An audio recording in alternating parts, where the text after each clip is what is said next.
Hello, good morning, everyone. Let's start with this diagram here. Okay, it's in your study guide, and we will try to label some of the things that we have already learned. Okay, so take a moment and take this out.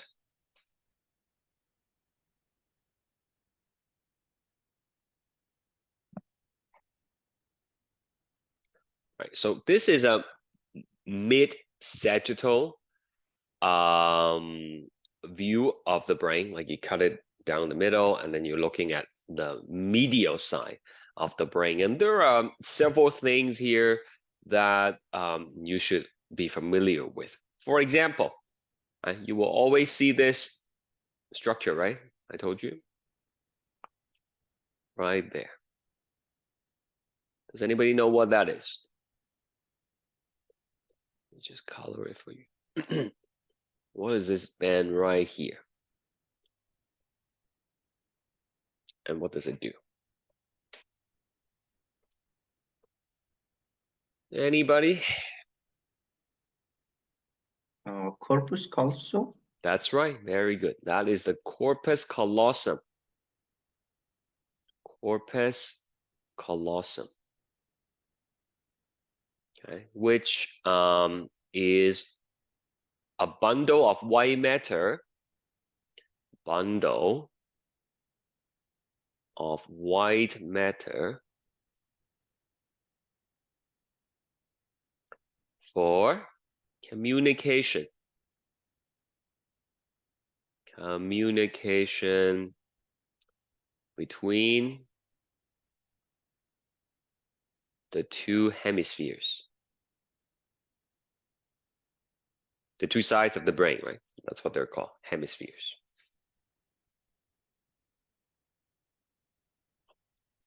Now, what about this thing underneath the corpus callosum? I know there is not a label there, but there is a gap right here. Anybody know what that is? Again, these are things that we've talked Ventricle. about. That's right. And which one is that?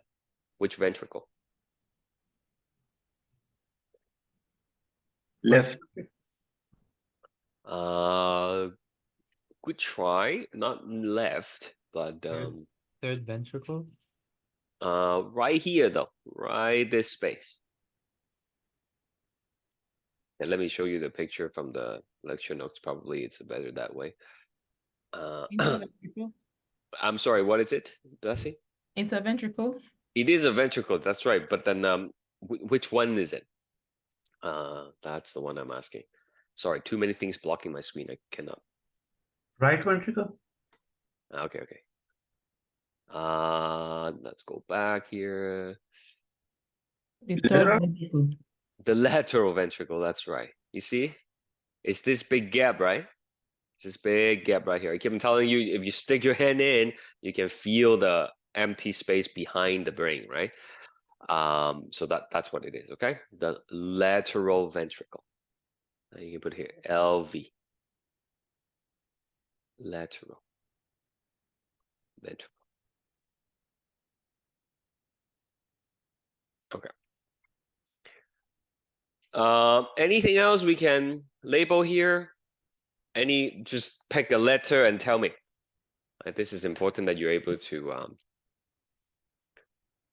identify some of these things. Okay. Is N the fourth ventricle? Sorry, I can't remember if it's the third or fourth. Yeah, N. it is. You're right. That's the fourth one. And the fourth one is the one that looks like a little triangle, okay? That's the fourth ventricle. Let's color it as well. There, fourth ventricle. Now, if you're able to identify the fourth ventricle, you should be able to trace it back, higher up and find other things, right? Anyone else? Any other letters? Here, let me zoom in a little bit for you. Please tell me. H. Yeah, what is H? Frontal lobe. Frontal is as the name implies, is at the front, right? So H is kind of at the back, so not the frontal. You want to give another try? Like what lobe might that be? Occipital. Occipital is all the way at the back. All right. So you know what? Why don't we label some of those things? Right. K is going to be the occipital. Occipital lobe. Okay. For visual, right? Visual information. Okay. I don't know if you want to outline it or something like that. It's hard to find the boundary for it, but that's the occipital lobe. H is the parietal. That's correct. Thank you. H is the parietal, and you know, it's hard to, without the central sulcus, it's hard to tell where it ends and when it begins. So we're just gonna, you know, approximate. That is the parietal lobe, and this is for somatosensory, right? Texture, pain, touch, that kind of stuff. And so that only leaves us with this guy. Okay. What is this? What label should we have? Frontal lobe. That's D, right? Frontal lobe.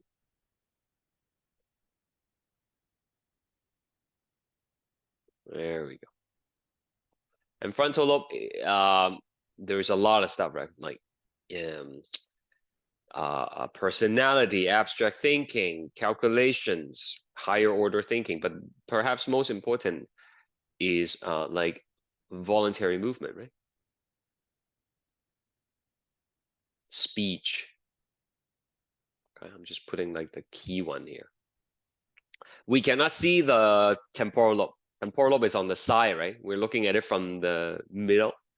So like the temporal lobe would be like behind the screen, if you would. Okay, anything else here? What about this guy right here? I will try to find the third ventral. Ventricle, yeah, third ventricle, yeah. And did you find it? I guess it's I. It's I. Where is No? I? I is right here. No, actually, we don't have to know I. We don't have to know L. And we don't have to know G. Okay, like these are the things that we're not gonna label. Okay, E. E, that's right. Okay, so E is the, what did you say it was? Third ventral. That's right. So E is the third ventricle. But we will come back to this because it's a little bit confusing. Okay, this thing right here that we're talking about is there's more to it. Okay, but for now we're gonna put like third ventricle. It's, you know, it's the oval with the eye, right? Remember? That's how you can tell it's the third ventricle, right? Now, what about this thing at the back? What about that thing at the back? It's the cerebellum. That is the cerebellum. Very good. Okay, I still have not tell you what it does. I will today, okay? That is the cerebellum.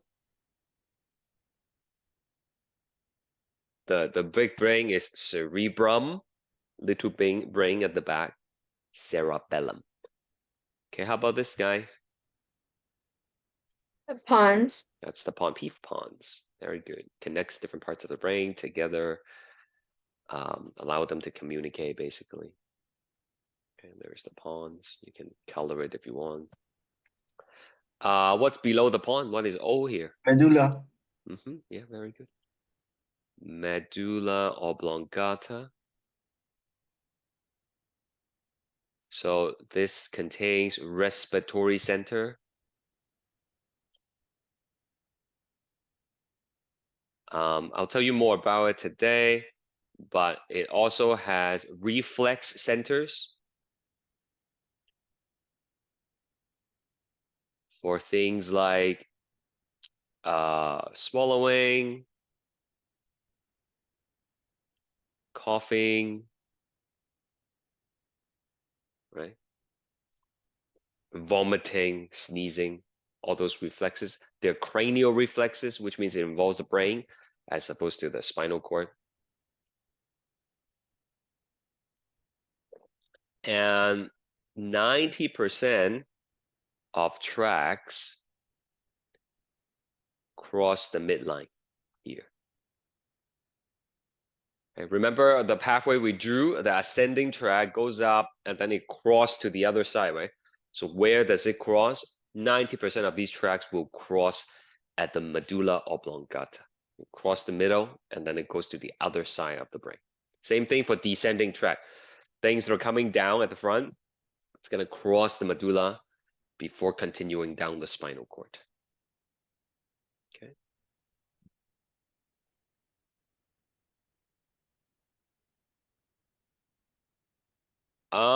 Anything else? What about J here? J is pointing at this little thing right here. Anybody know what J is? J is the cerebral aqueduct. Yeah, you got it. Very good. Cerebral aqueduct. It's the duct that connects third and fourth ventricle, right? So even though everything is so complicated and there are so many things, but I hope it's starting to come together, right? All the stuff we learned about how CSF flows, and I really hope you have a better picture of what the brain looks like, you know, at this point. Let me try to take out the 3D models. And I think that's everything we can label for the time being. I mean, do you see anything else? I mean, I don't think we know C, A, B, C, R, and Q yet. Okay, like I mean, I'm going to show you, but I think that's all we have for now. Any questions, comment? I'm just looking for the 3D model. Okay, give me a second.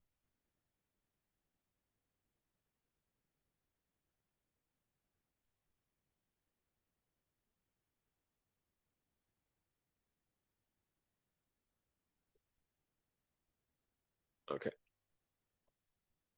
So here it is, right? Let's just go through some of the structure we talked about just now.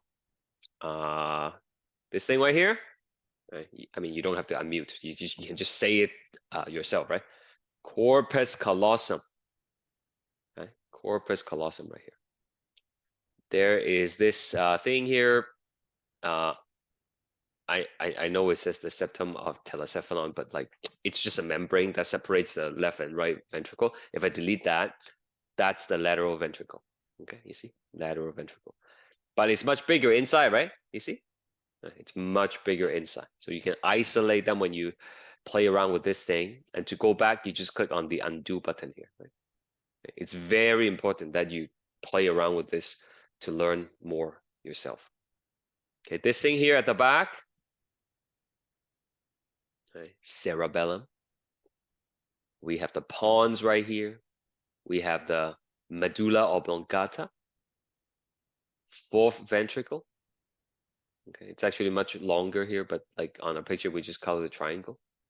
There's the aqueduct, right? And then there is the third ventricle. Okay, there's the third ventricle. And then you have the different lobes, right? Okay, and I was telling you, you cannot see the temporal lobe because it's on the other side. You see? That's where the temporal lobe is. And, you know, they don't just say temporal lobe because each of these bum has their names, which we're not gonna, you know, talk about too much. But over here, you should know this one, right? This is the precentral gyrus on the right side. Postcentral gyrus. Can someone tell me what the precentral gyrus is for? In like 2 or 3 words. What does the precentral gyrus, what's the significance of that?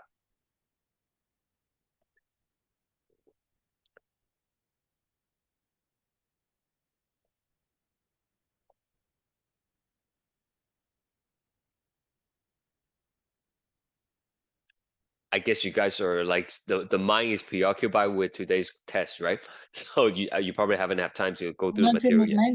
Thank you. Yeah, voluntary movement. So look here, right? This is the precentral gyrus, and it contains the primary motor cortex that enables voluntary movement. Okay, whereas the postcentral gyrus, it contains the primary somatosensory cortex, right? For sensation, for feelings. Okay, again, cerebellum at the back, pons, medulla oblongata.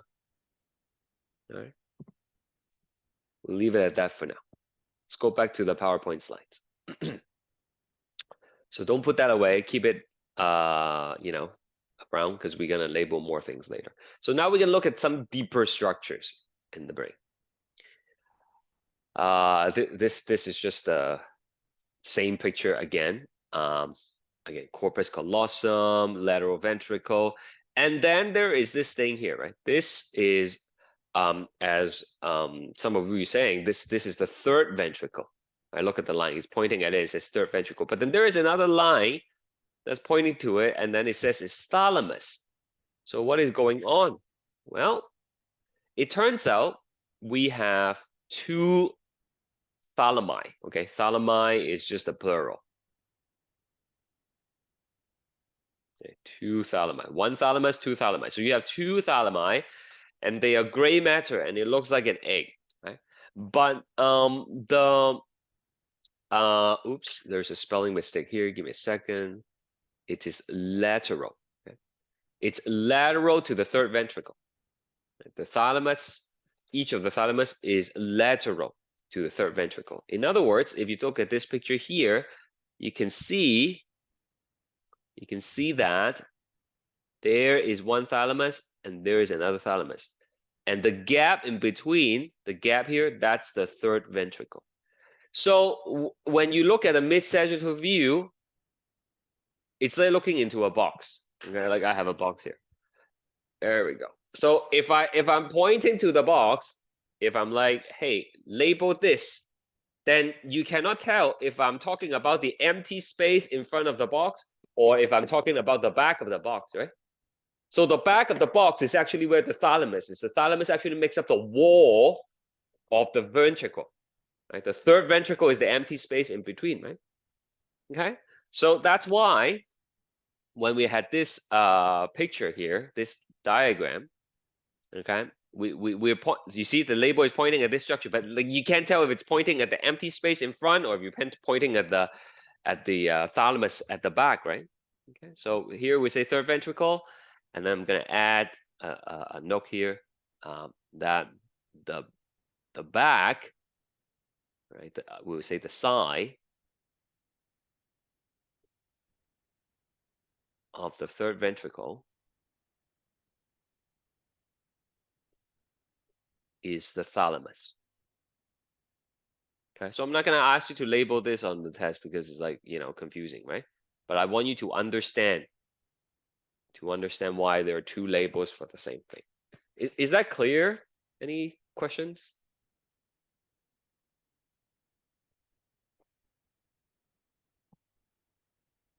Okay.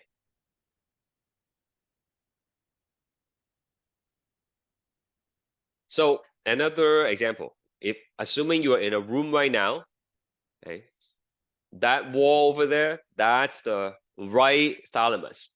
The other wall, that's the left thalamus. Okay, and I'm in the space, the room that I'm in right now, that would be the third ventricle. Okay, so what does it do?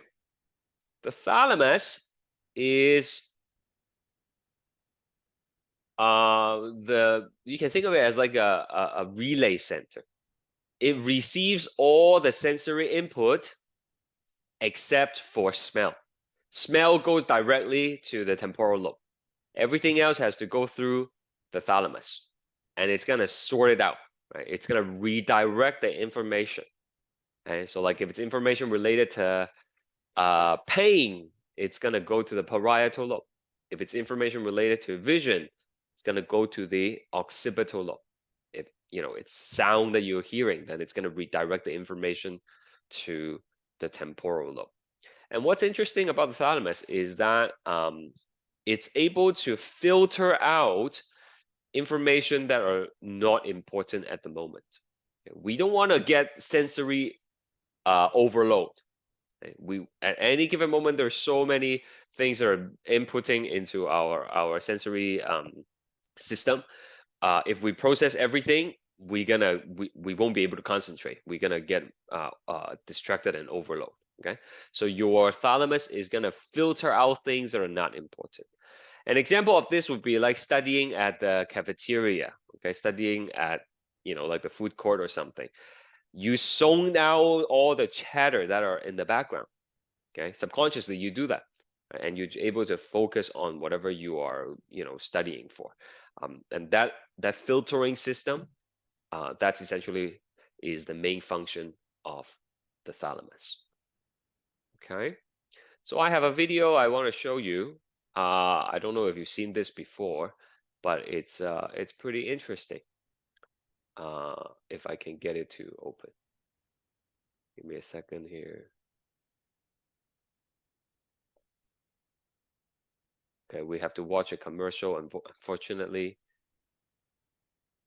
Okay, there we go. I'm gonna make that big, full screen.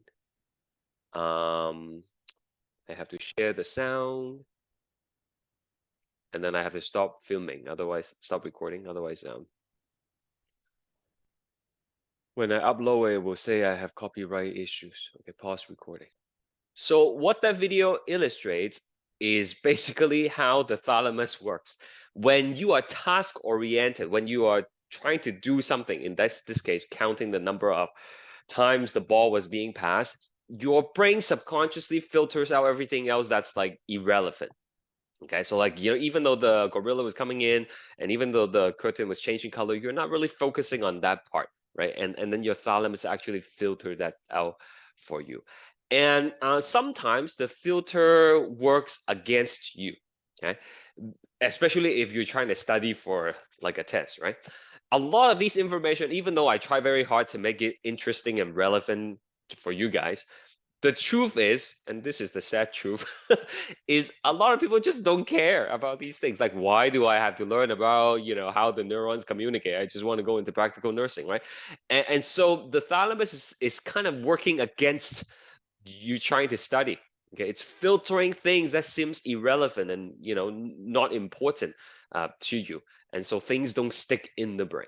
Do you understand? Right, so it's the relay center. Right? It sorts the incoming information, all the sensory information except for smell, and redirect them to the right places. Any questions? Okay, so I hope you find that interesting. Now, back to my analogy, okay? Like we are in the room. The room is the third ventricle, okay? We have the thalamus on the side and the thalamus on the side. But what about below us? What about the floor? Well, the floor is gonna be the hypothalamus. Hypothalamus. Hypo means below, right? So literally, you have the thalamus, and then the below the thalamus would be the hypothalamus. Right? The hypothalamus is called the master gland. Master gland. Right? We'll learn more about the hypothalamus in lecture 12, but it helps regulate a lot of the autonomic processes that are happening in the body by secreting hormones. Okay, and then below the hypothalamus is going to be the pituitary gland. Pituitary gland. So the two of them actually works together to maintain homeostasis, and they do it primarily through hormonal regulation. That's all you have to know for now, because the entire lecture 12 is going to be dedicated to these two glands. All right. So you can see here the third ventricle, okay, and which we know now the side is made of the thalamus, and then below you have the hypothalamus, and then dangling from it is going to be the pituitary gland. Pituitary gland. So let's go back to our lovely diagram here.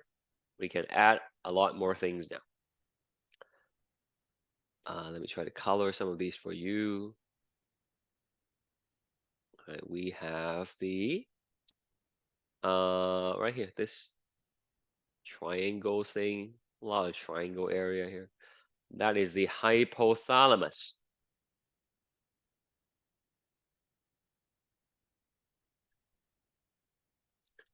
And then dangling from the hypothalamus, right here, this thing. Okay.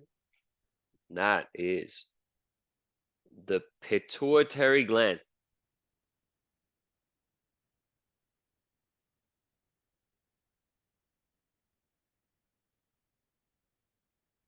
Pituitary gland. Right? We don't have to know. We don't have to know this one. So the hypothalamus and the pituitary gland. Okay, like this guy and this guy, they maintain homeostasis through hormones. Okay, which again, we'll learn all the glory details in lecture 12.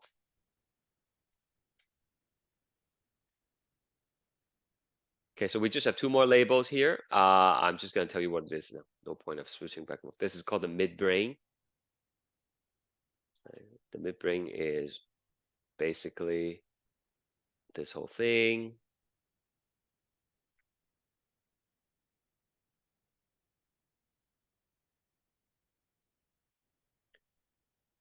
And then there's one other thing here. It's this area. It's not going to make any sense to you right now. We will learn it when we learn the eyes, but I just want to label it first, okay?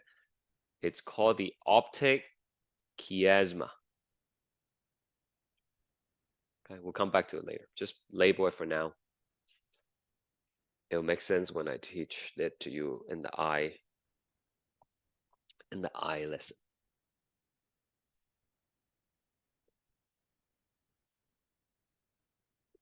Okay, that's that.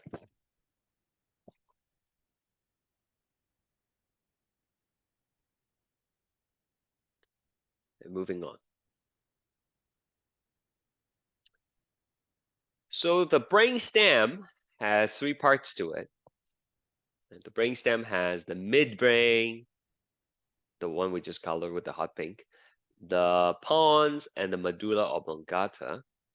And together, they have overlapping functions, and they help form multiple connections with different parts of the brain. Okay. So like you will have many neurons going through, many tracks going through these structures, and then branching off to connect to different parts of the brain. Okay, so let's take a closer look at some of these things. The midbrain and pons, they act as relay station for tracks. So all those ascending tracks coming up, right, there are kind of like pit stop, if you would. Right, so it pause and make another synaptic connection at the midbrain or pons before continuing on to the thalamus and then continuing on again. Right, so it's not like a one continuous track, right? There are breaks in between. And anytime you have a break, it allows you to add a layer of control, right? They also contain reflex centers for visual, auditory, and tactile response. So, for example, if you hear a loud bang in the kitchen or something, you, as a reflex, you would turn to the direction of the sound, right? That's an example of an auditory reflex that involves the midbrain and the pons. Okay, visual, like sometimes you hear on the radio, right? Like when you're driving, they say, "Oh, there is a car crash, creating a visual distraction." It's almost as if we cannot help it. Okay, like we're driving and then we see something flashing, like almost we instinctively have to look. Okay, so that's a visual reflex. Tactile means it has to do with some kind of touch. Okay, so you know if there's something cold, you know, or something like crawling on your face or something like that, then you as a reflex, so you will brush it off, right? So that involves the midbrain and the pons. The medulla oblongata, I already told you quite a bit about it. It's located just above the spinal cord, and it controls many of the autonomic functions, such as the strength of heartbeats. Right? So that's going to determine your cardiac output. The breathing rhythm, we know that already, right? Because it detects carbon dioxide level in the blood. Contains various reflex centers for swallowing, coughing, vomiting, and sneezing. So when you take cough syrup, the cough syrup actually suppress the medulla oblongata, the coughing center, right? So that you don't cough, right? And some coughing syrup is belong to the group of opioids, right? And as you know, there are the fentanyl that is causing a lot of overdose and causing people to die, which is also an opioid. So these opioids tend to target the medulla oblongata, and how fentanyl kills a person essentially is it suppresses the medulla so much that the breathing essentially slow down progressively until the person does not breathe anymore, and they die. I told you already, 90% of a track will cross the midline within the medulla oblongata. So that's everything you have to know for that. Okay, there's something called reticular formation. Reticular formation, it's not a single structure, but it's a web of gray matter, that runs through the brainstem. And again, if you've forgotten, brainstem is the midbrain, pons, and medulla oblongata. So you have the reticular formation right here. It's like a web of gray matter. And what it does is basically it collects all the information from your sensory input, right? From sound, from things that you're seeing, from things that you're feeling. And it uses these signals to broadcast to the entire brain to keep you mentally alert. In other words, it maintains consciousness for you, okay? And it keeps the person like mentally aroused. And what happens is if you damage the reticular formation, then that mental consciousness is not there, and the person can slip into a coma. The interesting thing about the reticular formation is it's kind of working in the background all the time, even when you're sleeping. Okay, so even when you're sleeping, the reticular formation is constantly surveying the environment for you. And so, if your baby cries, then you're going to be able to wake up. If your alarm goes off, you're going to be able to wake up, right? But the thing about this thing is, you can get used to a particular kind of stimulation, especially if it's something that's not life-threatening or not going to put you in danger. So, for example, if the smoke alarm goes off, then you know to wake up. But if it's your partner snoring, you might have a hard time falling asleep at the beginning. But once you fall asleep, you kind of tell your brain that, okay, that's not a threat. Okay, it's just snoring sound. I can ignore that. I can go to sleep. You don't have to wake me up, right? So the reticular formation is not like strict rules. You can actually go and make it less sensitive to certain stimulation. Right? I remember I used to live right next to the GO train station, and like I don't understand. Like 5 a.m. the GO train comes to the crossing. The guy has to sound the horn. Like I don't know, maybe he was upset about his job or something. He's wake up the whole neighborhood. That's what I thought. I know it's like a safety issue, but like I know it's 5 a.m. in the morning, right? So like at the beginning, I have really hard time sleeping, but eventually, I just tell myself, okay, it's okay, it's not a problem, let it rain, and I was able to sleep through it eventually. So there you go. That's the reticular formation. All right, cerebellum, right? The little brain at the back. That I have been labeling with you, but never really told you what it does. So here we go again. So you can see that's the fourth ventricle, right? Extend a little bit downwards. And then there we have the cerebellum at the back. Okay. So it's really small, about the size of like a little plum. If you put your hands together like that, that's the size of the cerebellum, okay? It has two halves to it. And it's really, really packed with neurons. There are more neurons in the cerebellum than the rest of the brain combined. Okay, and I'll tell you why it is like that on the next slide. Especially in mammals, where we have very developed fine control of our not mammals, sorry, primates. I mean primates like monkeys and us. We have very fine control of our limbs. We have a very well developed cerebellum. Okay, and that's because one of the functions of the cerebellum is to help us maintain balance and posture. So constantly, your cerebellum is taking all the cues from your eyes, from your ears, from your joints and your muscle to have a picture of what the body looks like at the moment. I assume you guys are sitting right now watching me talk to you. Okay, so your body has an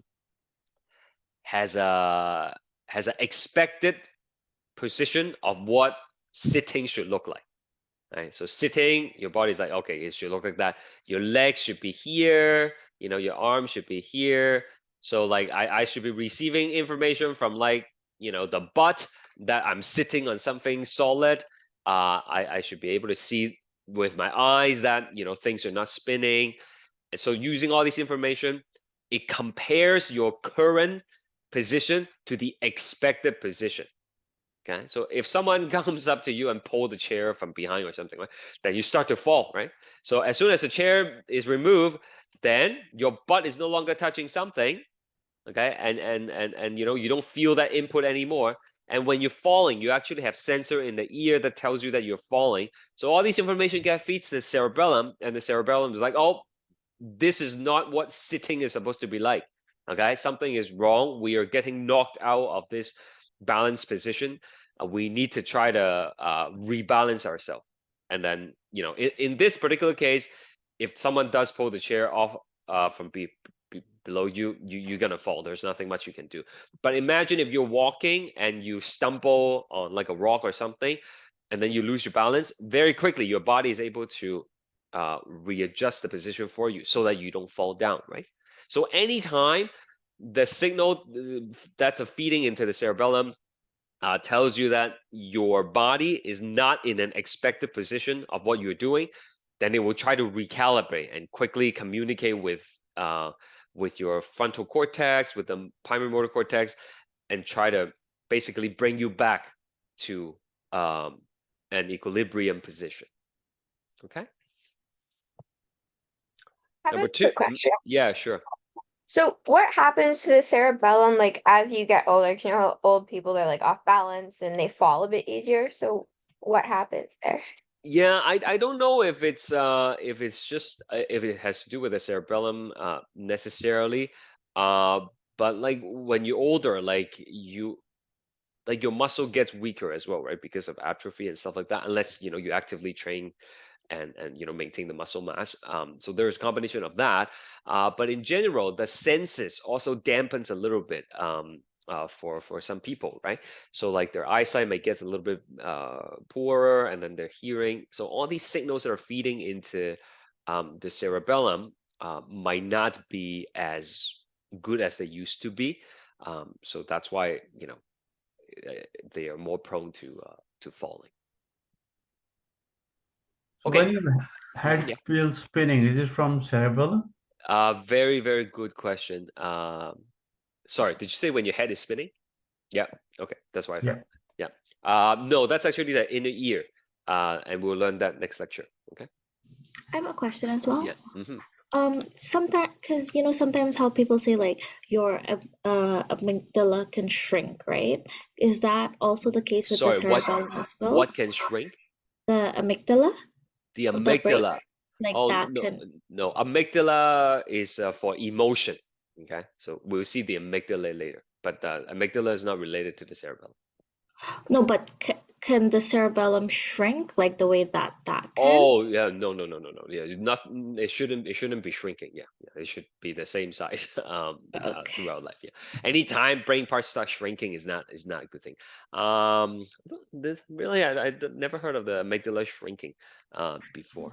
Cause I'm doing like for my gen ed course, I'm doing Yeah. like a mindfulness and meditation course. Yeah, So I've learned from then, like, cause we have to do like neuroplasticity and parts of the brain and stuff like that. So right now we're at the part where like through off topic, of course, but like through like meditation and stuff like that, your amygdala can shrink and like that can cause you to have better control of your emotions and stuff like that. Right. Yeah, I mean, not to badmouth like other courses and whatever, but like a lot of these things, it's like you have to again look at the science behind it, right? Like the research behind it, right? Like and then that's something we can look up, right? Like is there actually like did people actually compare before and after, or like did they do like a functional MRI scan to show that the amygdala, the emotion center, actually changes in size when people do this or do that, right? I mean, I don't know personally, but maybe it does, maybe it doesn't. But plasticity is real. Okay, the term plasticity means that the brain is able to change by making new connections, by strengthening connections. But personally, I don't know. I don't know if it's actually through meditation. I don't know if it's going to be able to physically change the size of certain brain parts. But that's interesting, though. We definitely should look it up. Anyway, so cerebellum, right? The first function, maintain balance and posture. Okay, like looking at my kids learning how to skate, right? It's just like basically training their cerebellum to get used to this new way of moving. Okay, and they fall a lot at the beginning, but then as they skate more and more and more, they train their cerebellum to learn it, right? Next one is coordinate muscle movement. Anytime you have to execute a series of motion that are complicated, your cerebellum helps you plan that. Okay, and we do it subconsciously. Okay, like for a basketball player, doing the layup, shooting the ball. There's actually a whole set of instruction that you have to tell your body. Okay, like you gotta know where to put the ball, and then you need to know when to jump, and then you gotta put it in the hoop. All that planning happens before you actually do the motion. Okay, and the cerebellum plays a big role in that. Another example is this. Okay, like you might be in a crowded mall. All right, and then you are separated from your partner, from your spouse, and then you see them across the food court or something. Okay, so you gotta plan the path, right, to go through the crowd, and that planning again involves the cerebellum. Okay, so it makes sure that you're able to smoothly execute what is it that you want to do. So people who have damaged the cerebellum, and that could happen. Okay, could be trauma, could be some kind of stroke maybe. They will not be able to execute these movements smoothly. So you will see like a lot of like stuttering. They would be described as if they are drunk. They're walking around as if they're drunk, even though they're not. It's because of the planning aspect, right? The maintaining the balance and the posture aspect is no longer functioning. Okay, another example is this: like you see a bug crawling on the table, right? You can take a piece of tissue paper and squat it, right? Like you would not miss, unless it's a fly, then it flies away. Okay, but if it's like a like an ant or something, you will be able to squash it with no problem. That's planning, right? That's anticipating where the ant is gonna be and striking it exactly where it needs to be, right? That kind of planning happens at the cerebellum. I have a question. Cerebellum is related to IQ or level of IQ. No, IQ, all those things happens in the frontal, right? Like all the complicated thought processes, calculations, all those things, frontal lobe. Yeah, cerebellum is, balance and posture, coordinating muscle movement, and finally store skill memory. Okay. I don't know when's the last time you have ride a bike. If you have kids, maybe more recently. Okay. But even if you have not ride a bike for like 10 years and I give you a bike, you'll be able to ride your bike. Right? You'll be able to ride your bike. You might struggle a little bit at the beginning, but I guarantee if you knew how to ride a bike before And if you haven't done it for 10 years, I give you a bike, tops 10 minutes, you'll be picking it up right away already. Compared to like anatomy, you don't study for my course for more than like, I don't know, 1 week, everything is gone, right? Like if I ask you like, some things that we learned in the cardiovascular system, it might be gone already, right? Yeah, you know what I mean, you might remember it, but like, you know, my point is skill memory, things that you do with your muscles, those are stored in the cerebellum and they don't go away. Even if you don't practice it, like you might get rusty, but it comes back very quickly. Right? We call these like muscle memory, right? Okay, like typing. Ever switch to a new laptop or a new computer and the layout of the keyboard is a little bit different? Like you still at the beginning, you still hit the same key in the old position, right? Do you know what I mean? Like not the alphabet, not the A, B, C, D, but like maybe the backspace is like a little bit further. Okay, maybe the you know, the what do you call those things? The up, down, left, right arrow maybe is in a different location. So when you first switch to a new keyboard, right, you find yourself, you know, hitting the backspace where it used to be, but now it becomes a different button, right? So like you need to retrain yourself, right? Okay.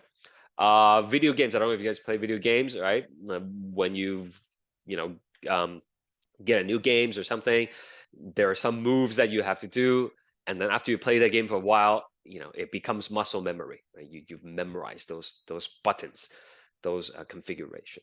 So these skill memories are stored in the cerebellum. They don't go away.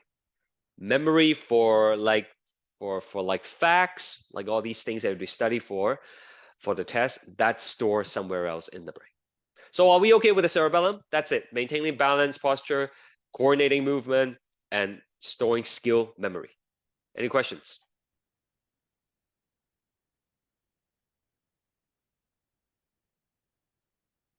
All right.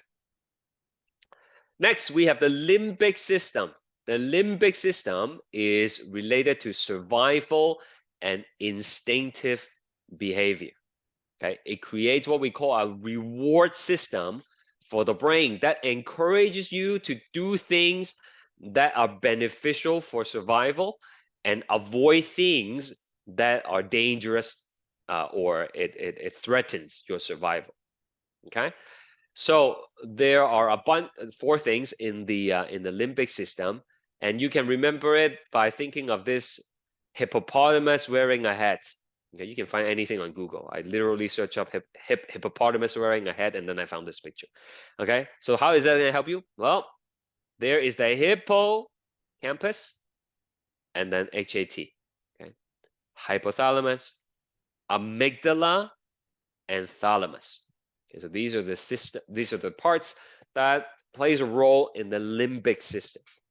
So, starting at the top, hippocampus. This is where memories are stored.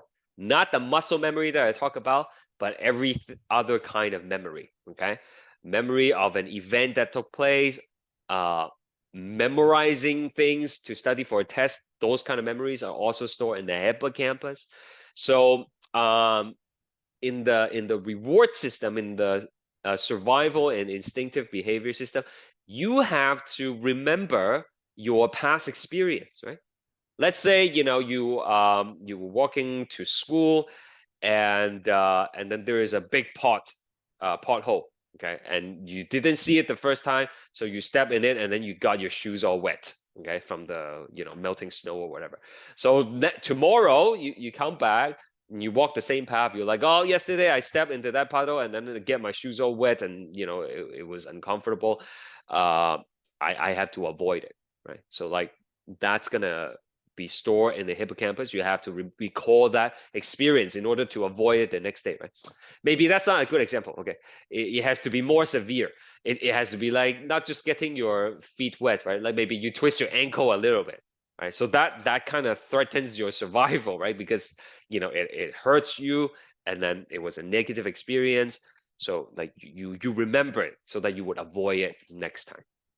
Okay, so there is an emotional aspect to it, right? Like I said, if you twist your ankle, like you feel, you know, it probably feel sad about it. It hurts, right? So you want to avoid it in the next time.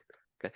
Contrary though, like if you do something that makes you feel happy, you will want to do it again. Right? So that's why this is a reward system. Things that makes you have a negative reaction, your body learns to avoid it. Things that makes you feel good, you want to do it again. Right? So that's why the hippocampus and the amygdala together, they help guide your behavior. There is the hypothalamus, which you know, sometimes helps you strengthen the feelings that you have. So especially if you're in a dangerous situation, right? Then you can secrete hormones like adrenaline, right? That would trigger the fight or flight response. And you're like, oh, this is a dangerous situation. I need to be mindful. Okay. Like for example, like let me try to think of so like say, you know, we go back in time, right? Like when people were living in caves, right? Caveman era, right? Like they see this animal that they try to hunt for, but then the animal fought back, right? And then it was very dangerous. So now the limbic system gets activated, and they're like, okay, we should not attack that thing next time, okay? Because it threatens our survival. Even though we want to eat, we want to forage, but we don't want to get attacked, right? So, you know, that fight or flight response that we had last time helps you, again, guide your decision, you know, in the future. You might think, hey, that doesn't really apply nowadays, right? Like, you know, we don't have to hunt for food anymore. But it's the same thing. Like when you're in a dangerous situation, you will learn to avoid it next time. Okay, like let's say you jaywalk one time and then you almost get hit by a car. That's gonna trigger your fight or flight response. You're gonna remember it because of the hippocampus. You feel frightened. That's because your amygdala. And then, you know, next time you know not to jaywalk, for example. Okay, or if there are certain people who are very aggressive, okay, and it makes you feel not safe. Next time you see that person, like even from far away, your system is you know, triggering alarms, and you want to stay away from that person, right? That's part of the limbic system. Okay. This is just to show you where the stuff are. The thalamus is right here. Okay. If you look at the corpus callosum, there is a little band on top of it, and if you keep on tracing it down, you will get to the hippocampus and eventually the amygdala. Okay, and again, the amygdala is where all the emotions are gonna be. Happy, sad, embarrassed, you know, all the complicated feelings that we have. So any question about the limbic system at all?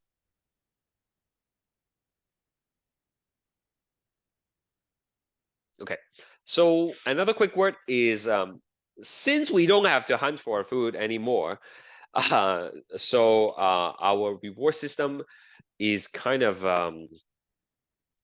have a different kind of unexpected consequences, as you would. Okay, so the limbic system is actually very a hot area of research when it comes to things like addiction. Okay, so when a person is addicted to something, let's say they're addicted to, you know, smoking or alcohol or something like that, right? When they drink the alcohol, the reward system gets light up. Okay, and when they don't do it, the reward system, the limbic system, is sending out signals to create these cravings. It's like, oh, we really want to do it again. Remember last time you did it and you feel good about it, right? And so let's do it again, right? So the craving causes the person to sometimes not be able to stop on their own, right? And that's where like medication, counseling, and all that stuff has to come in to help, you know, basically dampen, to break this cycle of the limbic system. And it's not just like physical stuff, right? Like we talk about gambling, for example, right? Addiction to, people can get addicted to different things, right? Not just things that you put into the body, right? It could be things that a person do as well, like gambling, shopping, what have you. Okay, types of memory. I already told you we have skill memory. That's repetition of like a motor task, and that involves the cerebellum. Highly persistent, you're not gonna not remember. Okay, if you've done it before, you're gonna remember. If you cook, you probably can cut your food without looking. Okay, that's a skill memory. Okay, if you cook a lot. Decorative memory. These are things like facts, impressions that's stored in the hippocampus. Okay, and don't forget the hippocampus is also part of the limbic system, right? So you know all these math equations that you're learning, all these chemistry stuff, all these bio stuff that I'm teaching you. Sometimes they have no relevance to you, right? It's just something you have to get through so that you can get a degree or something, right? And the amygdala, along with the thalamus, is kind of filtering out these things for you. Okay, so mundane things that have no emotional attachment often get screened out and it's lost forever. So let me ask you, how many of you remember what you had for dinner last Wednesday? Anybody remember? If you remember, tell me. What did you have for dinner last Wednesday? Don't remember. You don't remember? Okay, good. I saw you. I mean, I was like, oh no, Mohammed remembers. Yeah, I remember leftover. Oh, leftover. Okay. Yeah, I mean, so like my point is most of us don't remember, right? Like you might remember vaguely, okay, probably takeout or something, right? Okay. However, if I ask you, what did you have for dinner on your last birthday, right? Or on your child's last birthday, right? Like you might remember. You might remember, right? You're more likely to remember. Okay. Why? Because it was special. Because it has emotion attached to it. Oh, I had fun. Okay. My kid turned 3 years old. It was so special. We order whatever, right? So things that have no emotional attachment, they don't stick in the head. And that is why, again, studying for these things are so hard. Because what kind of emotions do you have when you study for these things, right? I from personal experience, maybe from like dread, you feel dread, exactly, right? You feel frustrated. You're like, oh, so many things to study, right? The last thing you feel is like, excitement, happiness. And those are the things that tends to help stick in the brain, right? And that's why sometimes people suggest when you're studying, have some light music in the background. Some people suggest like aromatic therapy, like putting on some scented candle, kind of lighten the mood, make it more pleasant, right? So it helps you remember some of these things. I don't know if it actually works. Like for me, when I was in university, I always have to listen to music when I study for math. Okay, and it's weird because on the exam, when I see the same type of math question, the song I was listening to actually start playing in my head again, and it helps me remember how to do the math. But that's just me. For some people, like listening to music and studying at the same time is like big no, right? It confuses them, right? Anyway, that's decorative memory in the hippocampus. Okay, there are some interesting diseases that conditions that you might have heard of, you might have seen it in movie, where people are not able to form long-term memory. Okay, so they are able to form a short-term memory, and then that's it. So like they met you, right? You talk to them, so on and so forth, and then the next day they will completely forget about you, right? Okay, so only long-term memory gets stored in the hippocampus. Okay, otherwise short stuff just gets erased very, very quickly. Okay, it's like sometimes you get a verification code on your phone, right? If you try to access your bank or something, I don't know, like 224569, then you say 224569, 224569 in your head, and then you key it in, and then as soon as you key it in, it's gone. You don't remember it. That's a short-term memory, right? Okay. We don't have a lot of time, so we just skip through these questions. I mean, I'll give you the answer. You can look at it later, okay? White matter, that's corpus callosum. Corpus callosum. Everything else is gray matter here. Okay, so just write down the answer. You can try them again later. Location. What is located between the pons and the cerebellum? We've done this multiple times. Think about it. Pons right here, cerebellum at the back. Okay, what is the thing in the middle, huh? Anybody?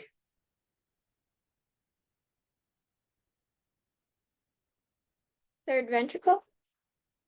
Yeah, very close. It's the fourth though. Okay, it's the fourth, but very close. Okay, it's one of those. Right here. You see? That is the fourth ventricle, orange thing right here, and it's sandwiched between the pons and the cerebellum. Right. Where's my PowerPoint? Here. Long-term memory storage. We literally just did this. Did it go into your long-term memory? Which one is it? Hippocampus. That's Hippocampus. right. The hippocampus. That's right. Hippocampus. Hippocampus actually means seahorse, by the way. The person who discovered the hippocampus is like, oh, that looks like a seahorse. Let's call it hippocampus. It has nothing to do with hippopotamus. Okay, so these are the kind of questions that you might see on the test. And I'm gonna give you a brain diagram. I'm gonna point to something and I say, if you damage this area, the indicated area, what's gonna happen? What do you think will be affected if you damage? Memory? Balance, because it's the cerebellum. That's right. It is the balance. Yeah, good try though. Homoyo. This is the cerebellum, and cerebellum is for balance. So, you know, that's what it is. Which of the following structure is responsible for emotion? BB, you should know this one, right? Because you were talking about this structure. Yeah, the amygdala. The amygdala, that's right. The amygdala. Emotion is amygdala. Okay. That's it. You survived. You survived the I would say the hardest lecture of Unit 2. This is kind of like the immune system, okay, of the Unit 1. But you know, that's it. Why don't we take a quick break, and then we'll start on number 7. Did you have a question, Madison? I saw you unmute quickly. Yeah. Yeah. So how are the ventricles like numbered? Because I'm thinking like go from the They're- bottom to the top, or like is it kind of like Yeah, here? so they are not really numbered. That's the thing. The lateral is just lateral. So lateral, it's like 1 and 2 together. But we don't call it 1 and 2. We just go 11, right? And then they go through the foramen into the 3rd and then the 4th. Okay, Okay, so you can remember like 3rd is higher up and the 4th is like the bottom guy. that's right. Bottom guy, the sandwich one is 4th, and then follow the duck up, and then you have the 3rd, and Okay. then even higher up you have the lateral. Okay, thank you. Yep. Okay, 5 minutes, guys. 9:40. We'll come back at 9:40. And get your lecture 7 ready. See you in a bit.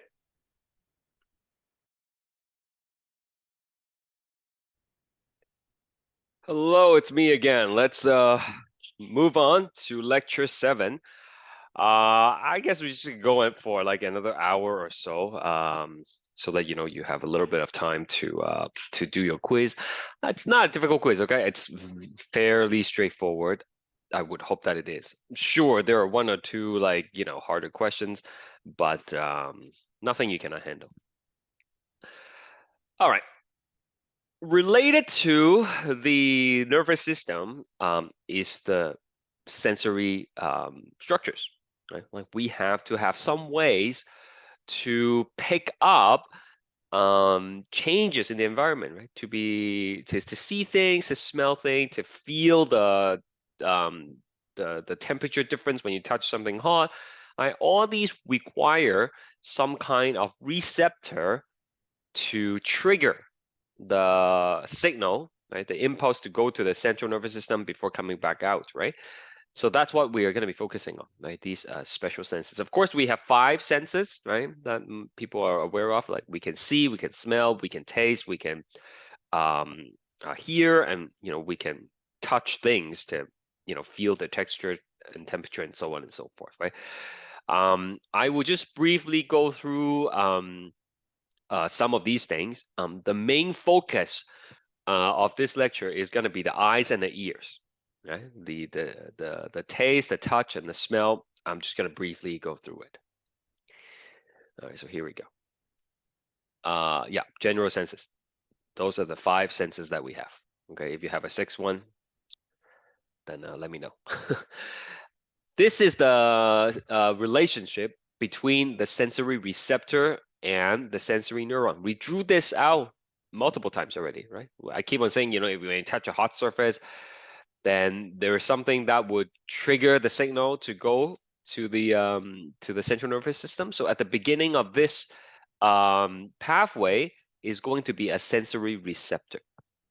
There are different receptors that are dedicated for detecting different things.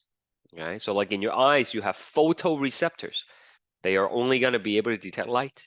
They won't be able to pick up sound for you. You have different receptors in the skin, some dedicated for pain, some dedicated for pressure, some dedicated for temperature, right? So different kinds of receptors, and they are only good. They specialize in a particular sense. They specialize in detecting a particular change in the environment, either internally or externally. So I'm going to go through a bunch of these with you. Okay, so the first type of receptor, sensory receptor, is what we call mechanoreceptors. Mechanoreceptors. You can trigger the mechanoreceptors either by changing the pressure or by a body movements. So you actually have mechanoreceptors that are under the skin, and you have some in the ear as well. In the ear. So when you are spinning, right, that's going to trigger mechanoreceptor in the ear, and then you register that as spinning motion. That could cause you to be a little bit dizzy. The mechanoreceptors on the skin, they you can trigger them by changing the pressure. So you're poking it, that's pressure applied to the skin. You can poke it with a blunt end, you can poke it with a sharp end. You are able to tell the difference because there are different mechanoreceptors. Some are closer to the surface, more superficial. So those would pick up the blunt poking. Some are deeper, and that would be picking up like a sharper poking. Okay, so those are mechanoreceptors. Changing pressure or body movement will trigger them. The next one is self-explanatory. It's thermal receptors. They are stimulated by changes in external or internal temperature. If it's cold outside, the thermal receptors on the skin picks it up, and in response you might shiver. You might want to put on a jacket. But you can also detect internal temperature. Right? Just sometimes you swallow something really cold, you can feel it go down the esophagus, right? Okay, same thing for something really hot. If you ever had an IV hooked up to you, right? I had that one time, a long time ago. I can feel the cold solution going in. Okay, it's kind of running up the arm a little bit, right? So like you're able to detect internal temperature change as well. So like I said, it's located in skin and in internal organs. There are these pain receptors. That's like the regular name, but they have to make things complicated. The difficult name is nociceptors. Nociceptors. There are two kinds of nociceptors. Somatic nociceptors and visceral nociceptors. I have a question. Yep. How about in the mouth? What about in the mouth? Do we have pain receptors in the mouth? Is that what you asked? We do. Yeah, of course. Like you bit your tongue, it hurts, right? Pain receptors there. Yeah. So the difference is this: somatic nociceptors are basically picking up pain from kind of like parts that are closer to the surface of the body. These are parts that you normally has voluntary control over. So like your muscle. So if you have a mechanical means like you cut your finger, that's going to be picked up by the somatic nociceptor. Thermal, like if you have a burn. Electrical damage, like you get a shock and burn your hand, right?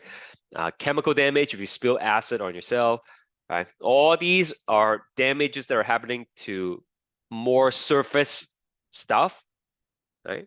Those are going to be picked up by somatic nociceptors. Visceral nociceptors are for more like internal stuff, organs, or things that we don't have voluntary control over. So here are some examples, right? Excessive stretching of an internal organs. That could happen if someone has like kidney stone. Right? The kidney stone can get stuck in the urethra. I don't know if you know what that is, the urethra and the ureter. That's like the tube that takes the urine out of the body. We'll learn that later, okay? But if it gets stuck in the tube, it stretches the tube, right? And it hurts a lot. That's visceral nociceptor.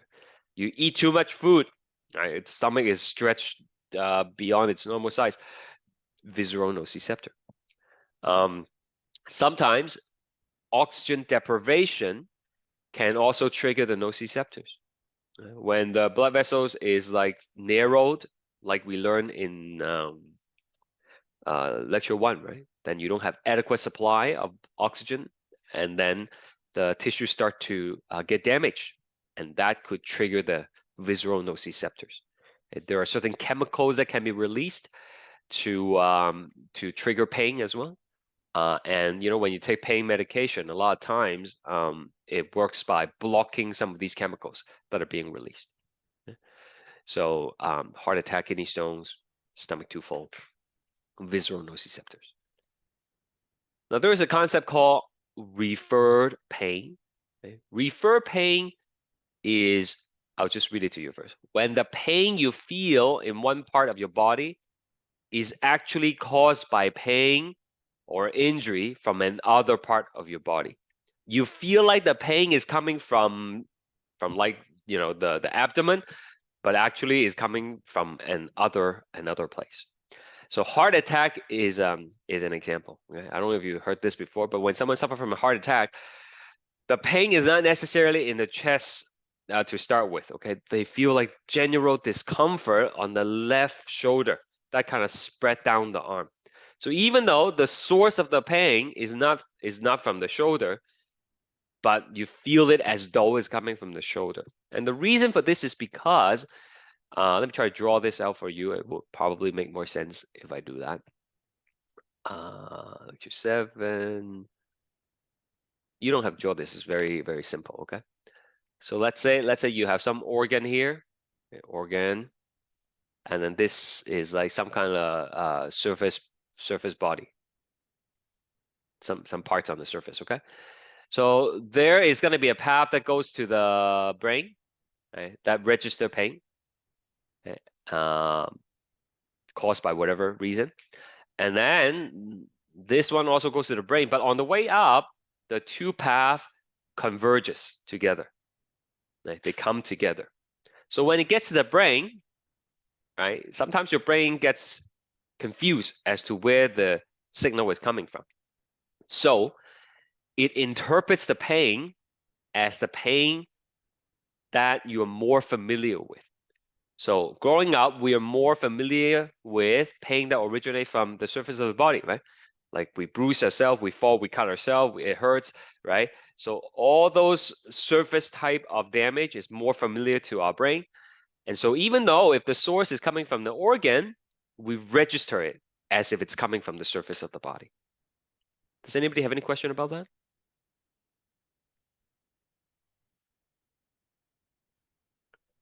Okay. So I'll give you a concrete example to help you understand if this is a little bit abstract for you, right? So for guys, for example, like if you play soccer and then the ball hits you down there, okay? It's not actually gonna hurt there, right? Like the pain is gonna in the abdomen area, right? That's an example of referred pain. Same thing for menstrual pain. Okay? Like even though it's the uterus that is, you know, having the shedding of the lining, that's creating the discomfort, but then the pain is being felt, you know, as though it's from the abdomen area. I was told that's the case, but that is basically referred pain. Okay? The source and the sensation of where it's coming from is not the same. Okay. There are also people who are born with what's called congenital insensitivity to pain.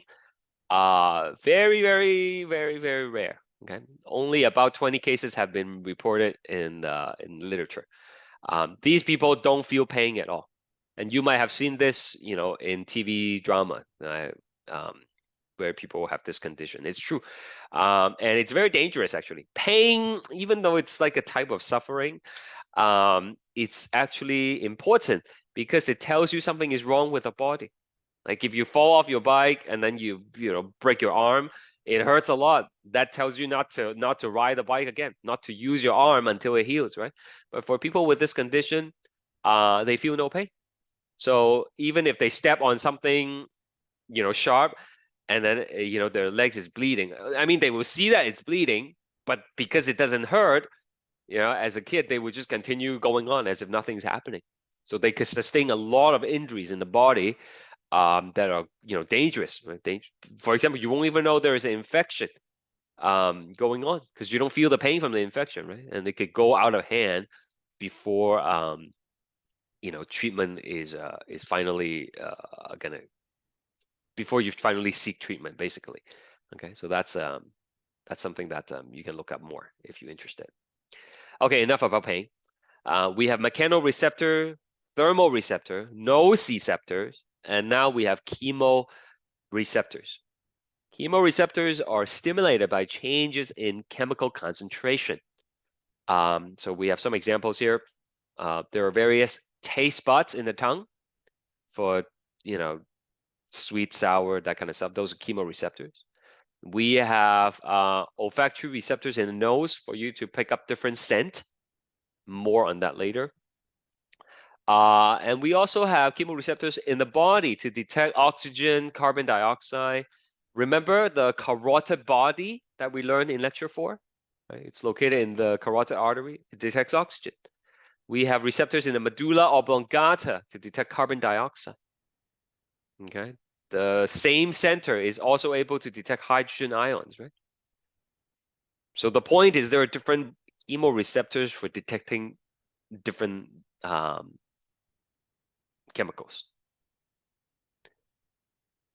We also have photoreceptors. These are only found in the eyes, and they are stimulated by light energy. Okay, so we have two types. We have cones for color, and rods for night vision. Okay, more on that later. That's it. All right, quick poll here. Let's not take too long. What do you think?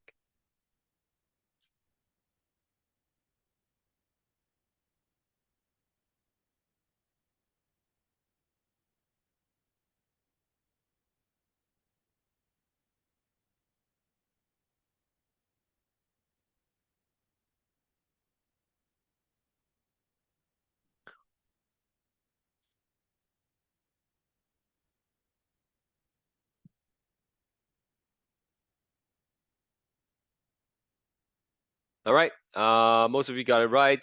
Change in pressure. It's mechanoreceptors. You have mechanical receptors in the skin as well as in the ears, right? In the ears. Thermal is for temperature. Thermal, like thermometer, right? That's for temperature. How about this one?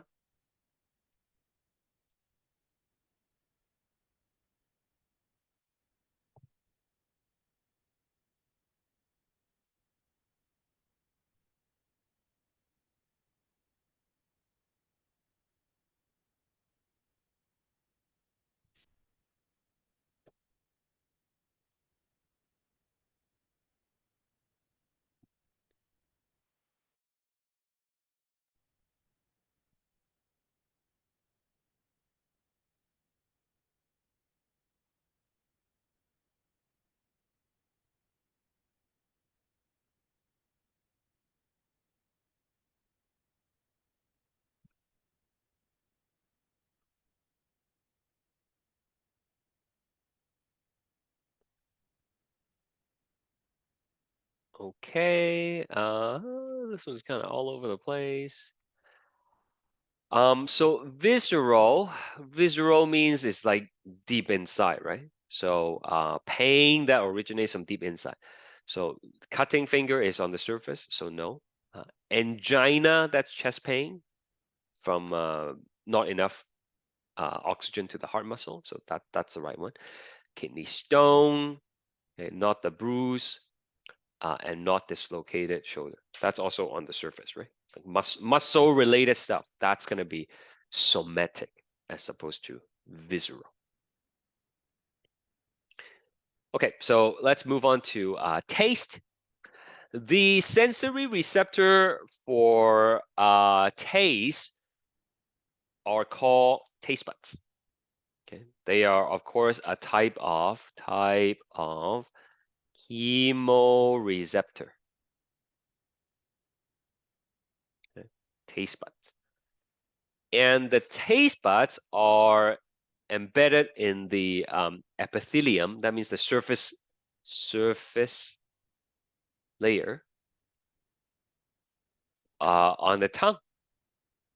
Okay. And they lie along the walls of what's called papillae.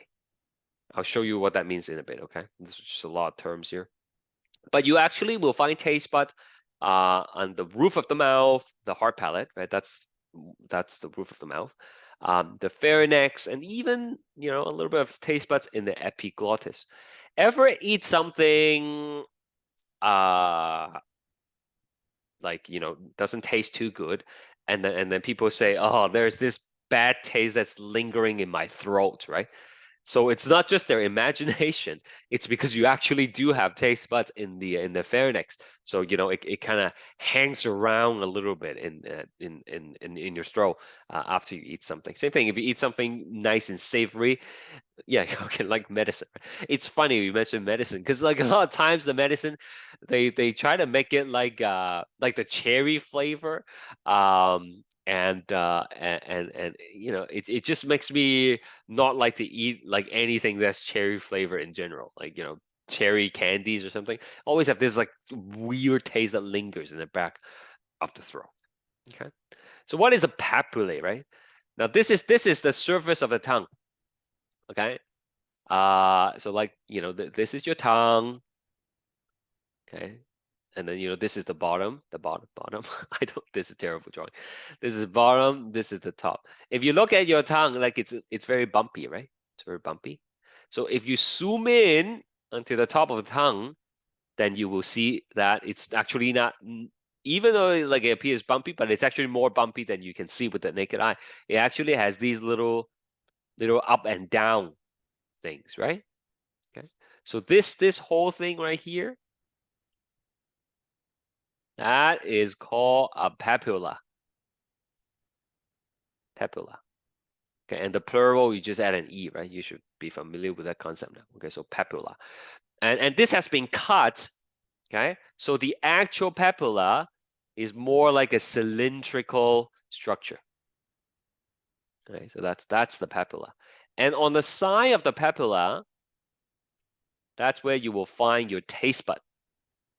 Taste bud. Right, so that's taste bud, that's a taste bud, taste bud, taste bud. You get it? Okay. So when you eat the food, this is where the food is gonna be. Okay, your saliva dissolves some of the flavor in the food, and then they go in here, and then it's gonna be picked up by your taste bud. Okay? And then that sends a signal to the brain. You know, for interpretation. So what can we taste? There are actually the usual one people know about: sweet, sour, salty, bitter. But there is also something called umami. Okay, so sweetness is triggered by glucose. Okay, so that's, you know, ice cream is sweet. Sour is triggered by H+. You probably learned that in chemistry class by now. Salty is Na+, like chips. Bitter is usually things that are a little bit basic, like opposite of acidic, right? Basic. Okay. You know, coffee is, you know, bitter, but if you let it sit for too long, it can actually turn sour. And then there's umami. Umami is actually like savory taste. Okay, and it's triggered by things like MSG. Many people have a misconception. Like, sure, you can buy MSG from the store as like a powder thing, but MSG, monosodium glutamate, glutamate is actually one of the 20 amino acids that are naturally occurring. So when you eat meat, right, you can also trigger these like umami receptor. It gives you that savory taste. Right? Same thing with a lot of the snacks like chips and stuff like that. In addition to the sodium, there's also that umami flavor. Right? And we sometimes crave these umami flavor because it activates our reward system, right? Same thing with sugary stuff, right? It's really hard to quit, sweet stuff. I just can't do it. Like I try to not eat like too many sweet things. But I just can't. Like just the break right now, I I just had a small piece of cake because I needed the sugar rush to keep me going for the rest of the day. So these things right tend to trigger reward system. Now, fun fact, you can't taste anything in space. They don't know why, but they don't. The taste bud is not really working in space. Maybe it has something to do with the microgravity environment. So astronauts, they to make their food not so bland, they have to bring hot sauce to the space with them, and they add it to their food. Okay. Hot sauce is spiciness. Spiciness is not a taste. Okay? Spiciness is more like a sensation, okay, rather than a taste. You don't have taste bud associated with spiciness sensation. It's just I'll tell you more about it later. I have a slide coming up. Actually, yeah, I have a slide coming up later on in the digestive system. But for now, just know that spiciness is not one of the tastes that you pick up by your taste bud. So where do information related to taste goes to? It goes to the insula. Okay? Remember last class I told you there's a fifth lobe, and it's kind of hiding behind the frontal lobe and the temporal lobe. So this is the lateral fissure, and if you pry open the lateral fissure, you will see the insula right there. So that is where information related to taste is gonna go. Remember, I told you each sense has a fancy name, right? Like sight is visual information. Sound is auditory. For taste, it is gustatory. Gustatory. Okay, so it's located partly in insula and partly in the parietal lobe as well. So if you remember this blue part here, right? That's the primary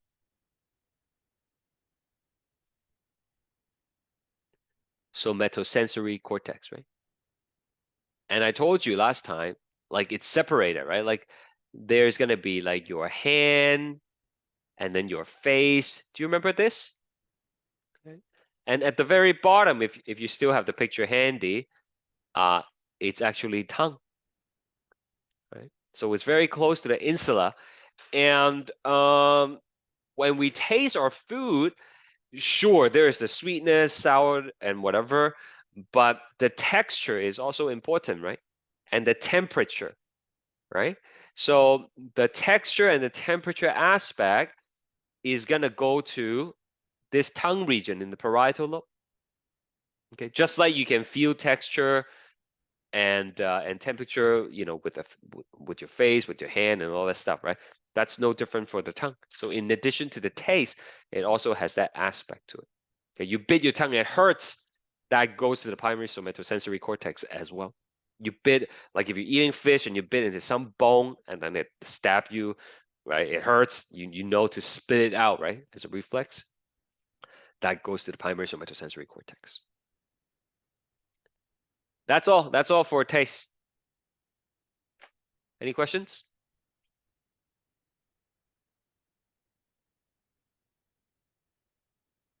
Okay, moving on to smell.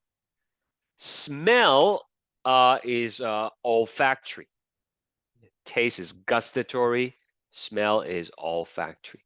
So you have these special cells that are located at the roof of your nasal cavity. So remember, nasal cavity is really big, right? I keep on telling you to, as a reference, for COVID swab, they stick it up here to collect a sample. So like at the roof right here, that's where the smell receptors are going to be located. Okay. So I'm just gonna give you a quick note here. Again, it's not a long note. You don't actually have to copy it if you don't want to. Okay. So for smell, how many different smell are there? Like, you know, if you try to think about what kind of, can you give me some description of like smell that you are familiar with every day? Like, you know, say them out loud. What do things smell like every day? Some description of smell.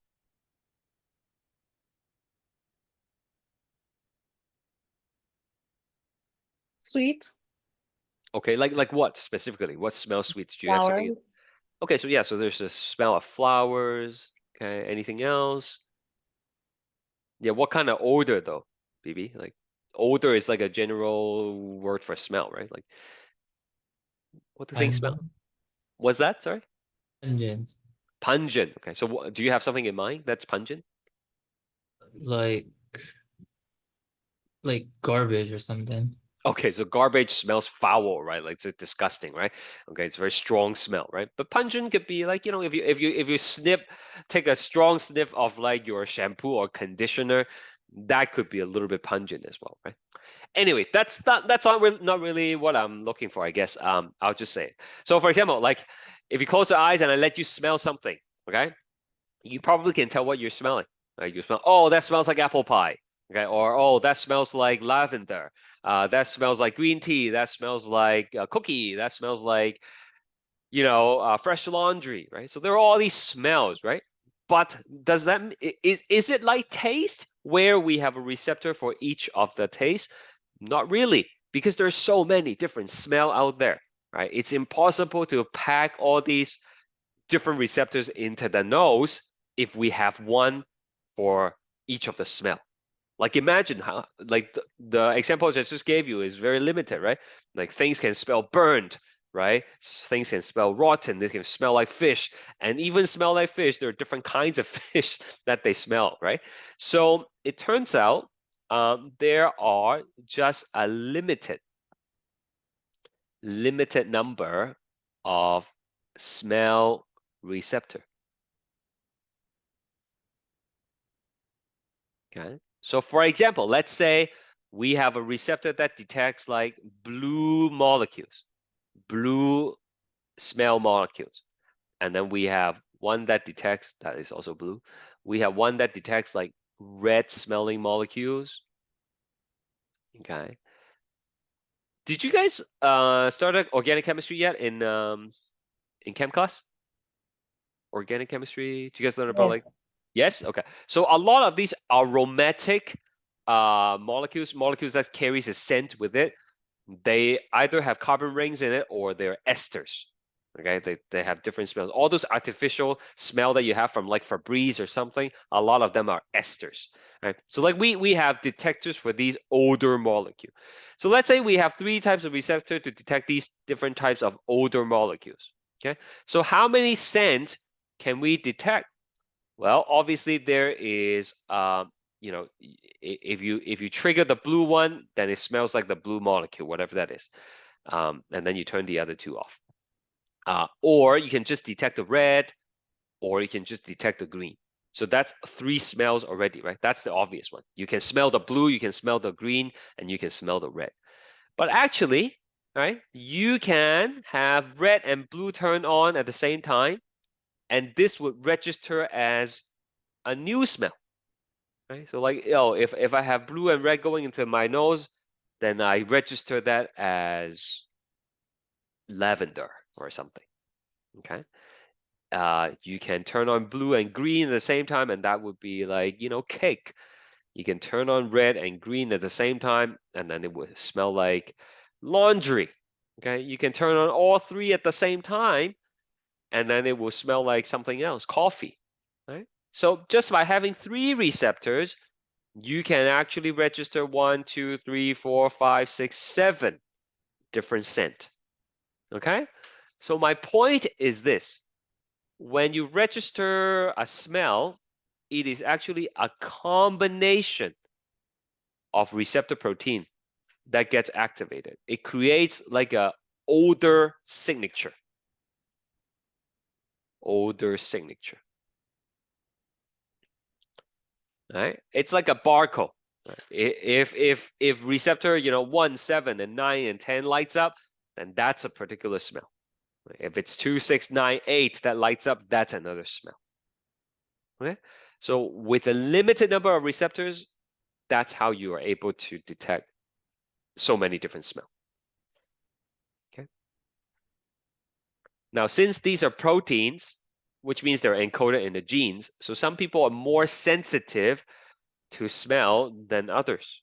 Okay. In fact, some people, at the college, if you're on campus, you will see that sometimes they post note around the hallway and tell you, this is a scent-free environment.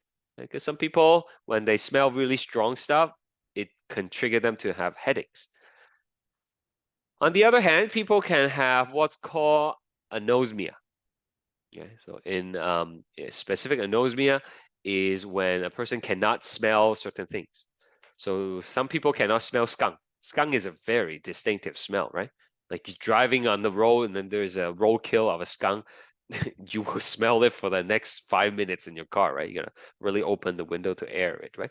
And that's because it's caused by these molecules that has SH in it. Again, in organic chemistry, you might learn that SH is called thiols. So these are very smelly stuff.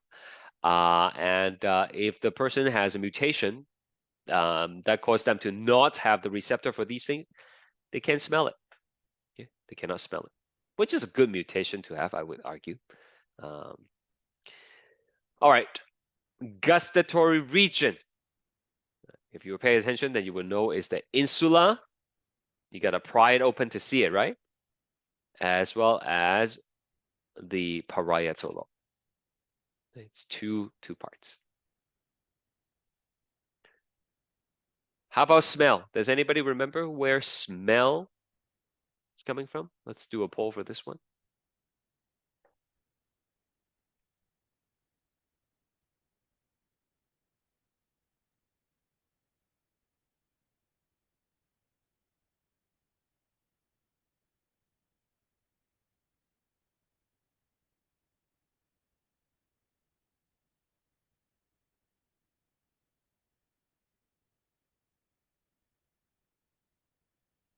Okay, smell is temporal lobe. Temporal lobe. Okay, I'll summarize all these for you at the end. Okay, so those are the simple stuff that we have to go through. Next, we're gonna do the eyes and the ears. I think we're just gonna do some coloring for the rest of the class. And then we'll call it a day. Okay, so there's the eyeball. Can you find the eyeball, please, from the study guide?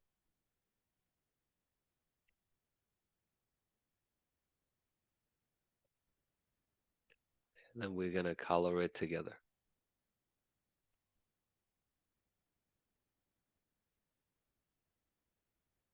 There is the eyeball. There we go.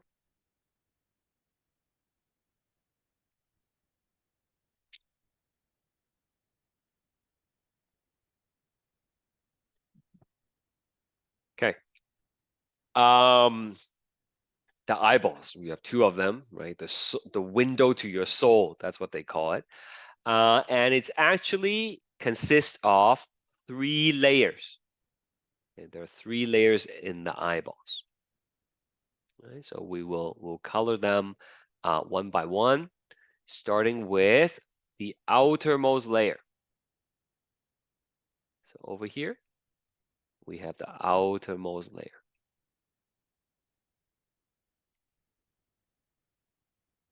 and that is H right here. That is called the sclera. Sclera,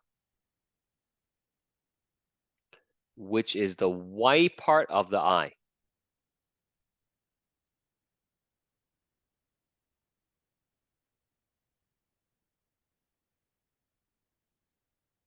Okay.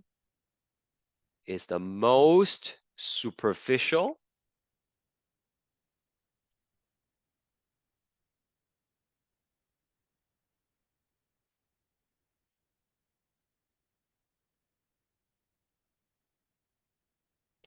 and it allows muscle to attach. Okay, allows muscle to attach.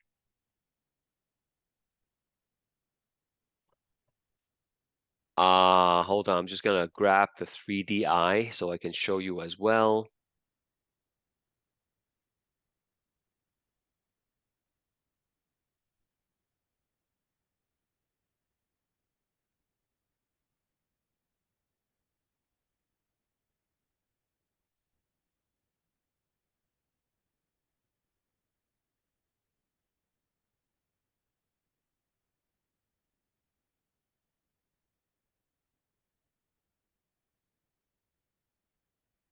Okay, so over here, that is the 3D eye. I'll post it in the chat in case you want to take a look. Okay, so this is here the sclera.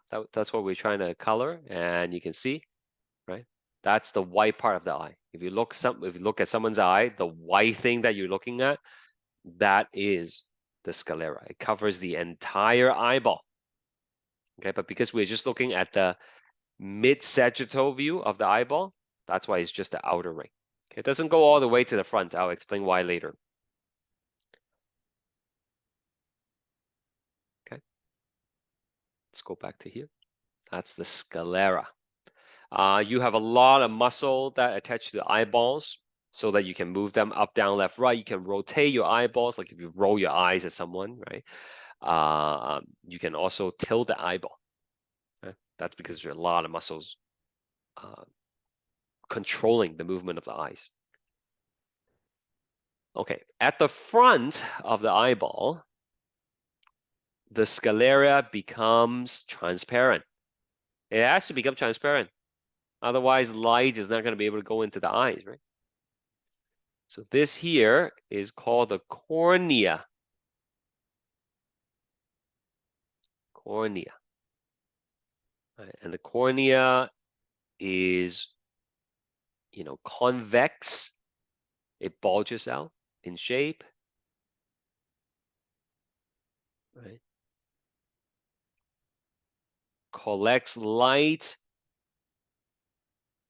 from wide angle.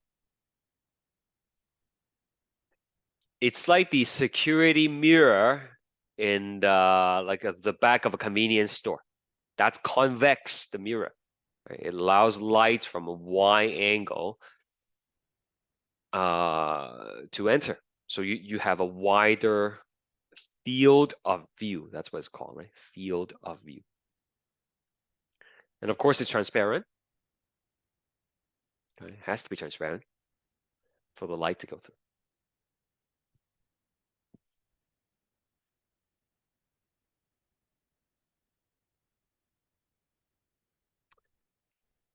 Just stop me if I'm going too fast or if you have questions. Okay, we have a second layer here, and it's really hard for me to color on this diagram, but here it is. That's the second layer. That's beneath the sclera, and it's just a very thin line here. Here we go. Okay, you probably can do better than me. Okay. And the second layer is called the choroid. You might remember the word choroid from the brain stuff. Okay. This is a vascularized layer. Right? It basically nourishes the eyeball. Vascularized means it has blood vessel. Okay, so I'm gonna come back to this, but take a look here.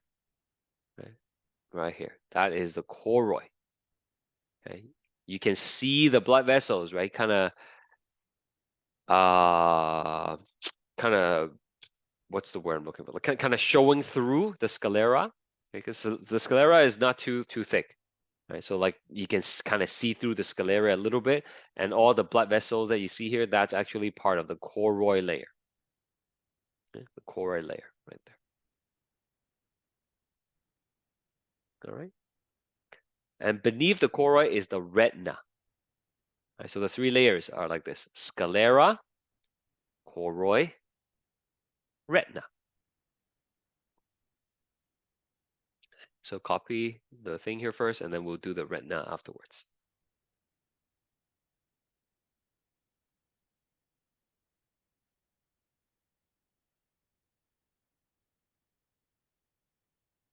All right, so that's the last layer here. That's the retina.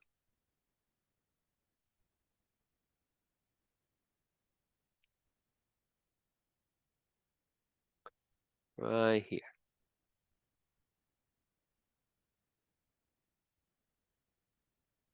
Okay. So C is the retina. I know it looks like it's pronounced retina, but it's not. It's retina. Okay. Retina is where it contains photoreceptors. Okay. We just kind of learned that.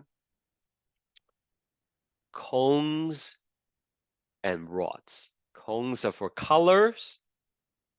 Rods are for night vision.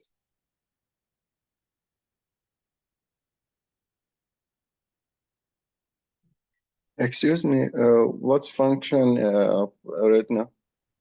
Of the retina? Yeah, it allows you to see, basically. That's where you will have the photoreceptors. Right? It picks up the light. Right? Allows you to see the colors, allows you to see things. The other one? The choroid? Yeah. It's a vascular layer. It nourishes the eye. Okay, wherever it has blood vessels, it's going to carry nutrients to it, right?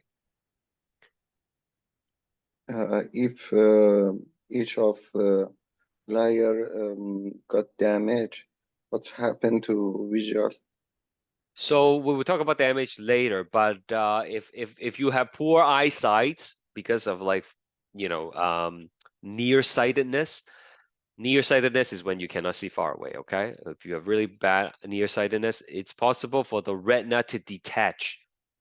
Okay, so if you see a lot of flashes all of a sudden, okay, and then your vision is not, you know, you cannot see things anymore after that, it's possible for the retina to come off, to tear off. It's called retinal detachment. Okay, so we'll talk more about that later. All right. Any other questions about the stuff that are being labeled here?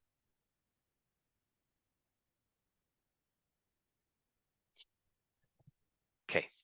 So at the back here at F, we have what's called the optic nerve. Optic nerve. Okay, it's this guy right here. Optic nerve. Which basically carries the information. Carries visual info to the brain. Okay, so we'll go through the exact pathway next class.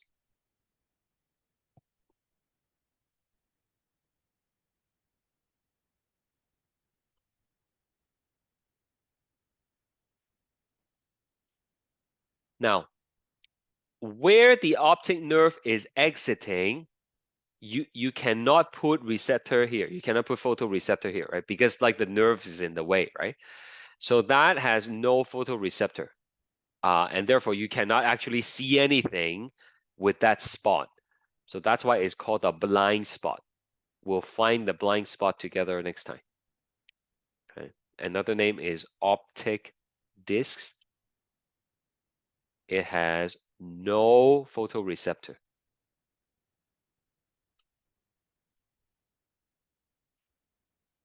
Can't see anything. Okay. So if the light enter your eye and if the you don't draw this, okay? If the light enters the eye and then it ends up on your blind spot, that thing is gonna be not showing up in your vision.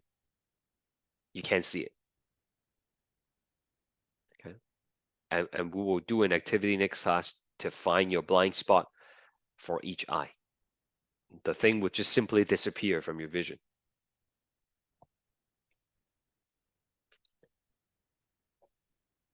So here's the 3D view here. Okay, you see at the back, you have my arrow. Can you see my arrow actually?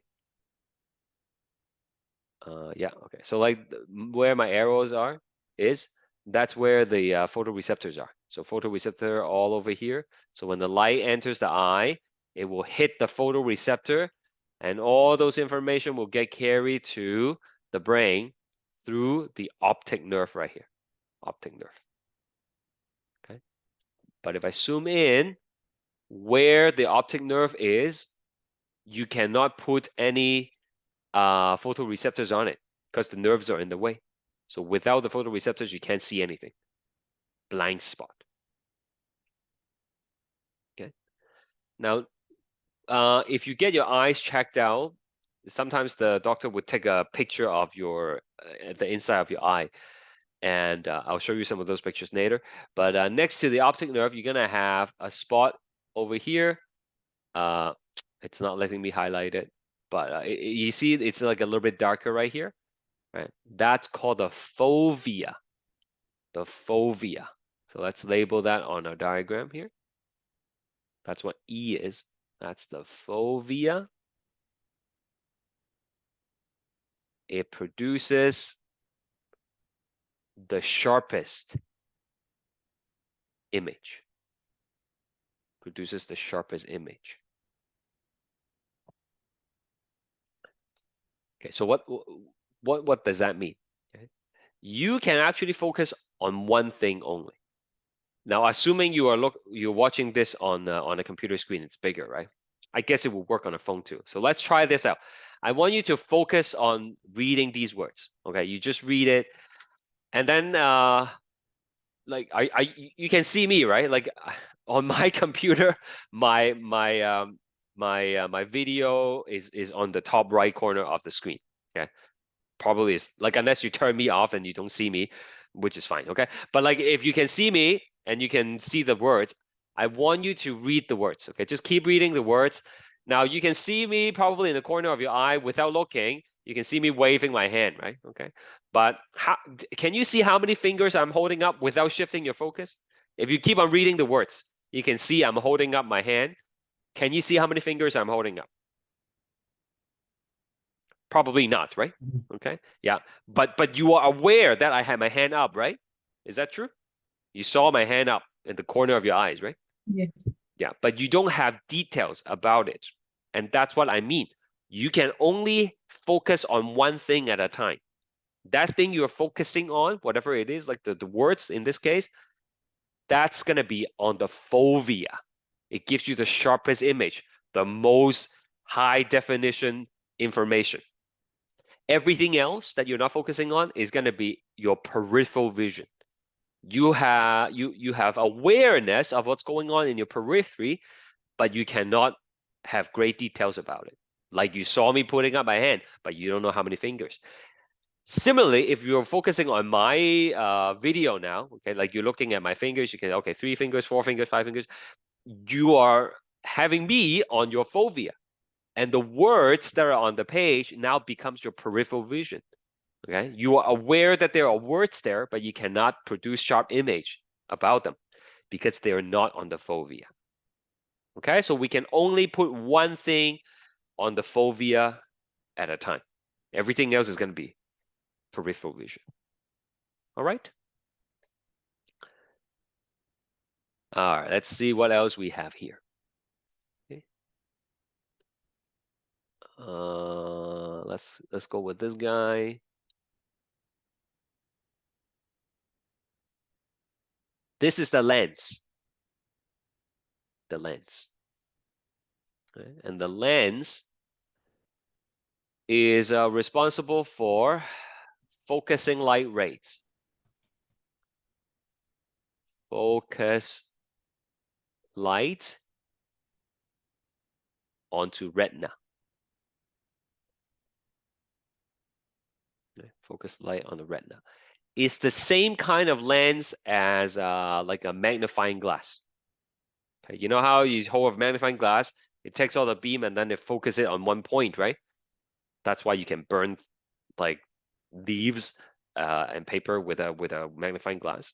So this is the same kind of lens. It takes the light ray and then it focuses it on the fovea, right, on the retina. And you can change the shape of the lens to help accommodate the vision. Okay? And to change the shape of the lens, there are two things that are important here. I'm going to zoom in here to show you. It's kind of hard to see, I suppose, but there are all these lines that holds the lens in place. Okay, those lines are called the suspensory ligament. Okay, suspensory ligament.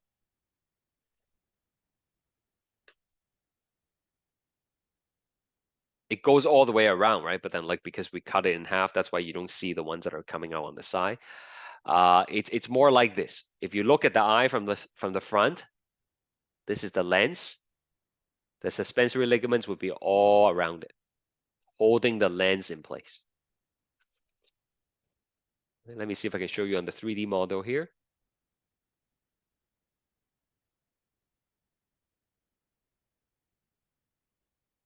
Okay, this is the lens. And then you see the suspensory ligaments right here. There we go. Right, it goes all around the eye, right? Let me see if I can delete some of the stuff here. There we go. If we look at it from the front, right? You see the suspensory ligament, the silver thread here, right? That goes all around, and then it's holding the lens in place. Okay.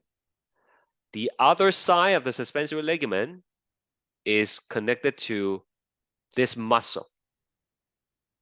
Okay. This muscle also forms a ring around it. They go by a different name here, but typically we call it the ciliary muscle. Ciliary muscle. Okay. So if you look at it from the front, again, the muscle is going to go around the ligament like this. Okay. Ciliary muscle. So together, these two things, I'll put it up here, N, as in label N, and B,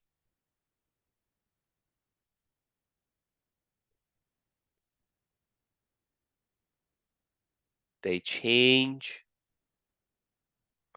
the thickness of the lens. We'll talk more about this next time, but for now, you want the lens to be thinner for far away vision. If you look at something far away, you see a bus coming and you're squinting to see what the sign on the bus says, you need the lens to be thinner.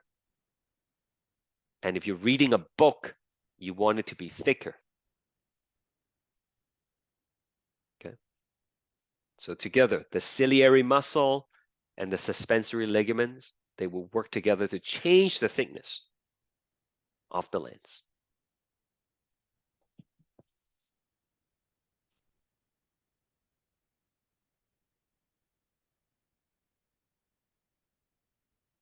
Just a couple more things, and then I'll send you on your way.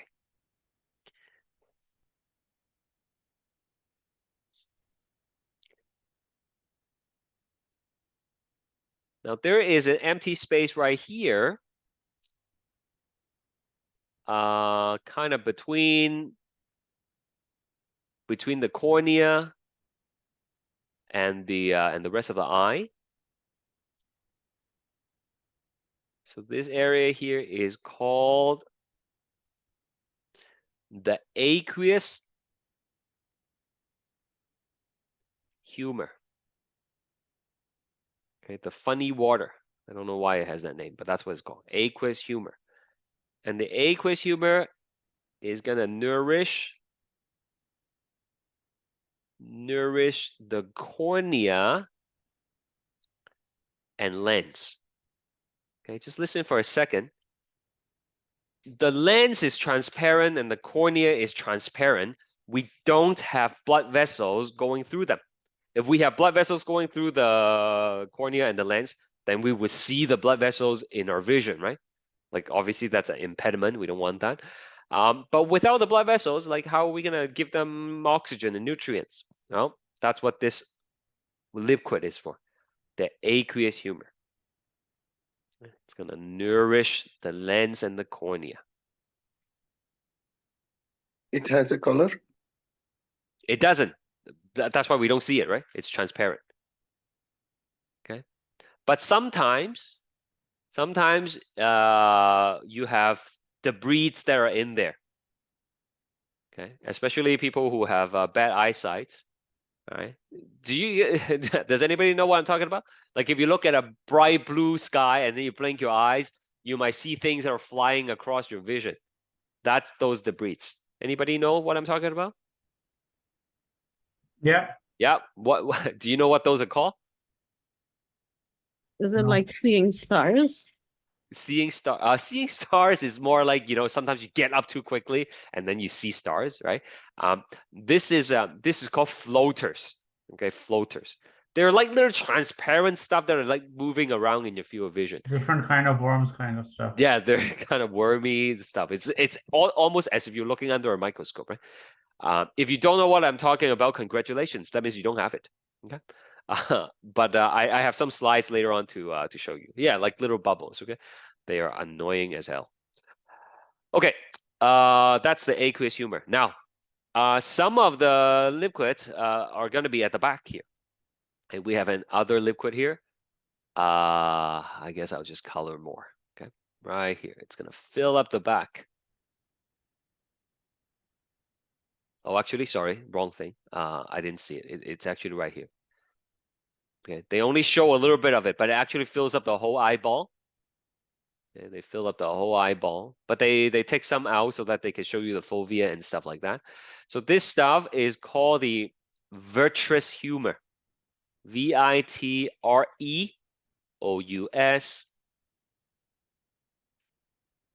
Okay, and it's a gel-like substance that fills up the back of the eyeball. It helps maintain the shape of the eyeball. Okay, so it's not going to get squished. It's going to be nice and spherical. It's also transparent, so the light can pass through it, right? More on this later, but people who have high eye pressure, that means the vitreous humor and the aqueous humor is too much and it pushes on the eyeball. That could damage the optic nerve, and you get something called glaucoma. Glaucoma. Okay. More on that later. Just like, giving you a fortune. We're gonna go through all this again in the PowerPoint. Okay? I don't expect you to memorize everything, but we're just labeling right now. So, we don't want this stuff to keep on building up. They are important liquid stuff, but we don't want it to keep on building up. As I told you, too much of it, it's going to damage the optic nerve, right? So we have to have a way to drain them. Okay, and that's what A here is. A is venous sinus. You remember venous sinus, right? Dural venous sinus. This one is in the eye, is in the sclera. So it's called the scleral venous sinus. And what it does is it drains aqueous humor. Okay, you want to drain them. You don't want them to build up too much.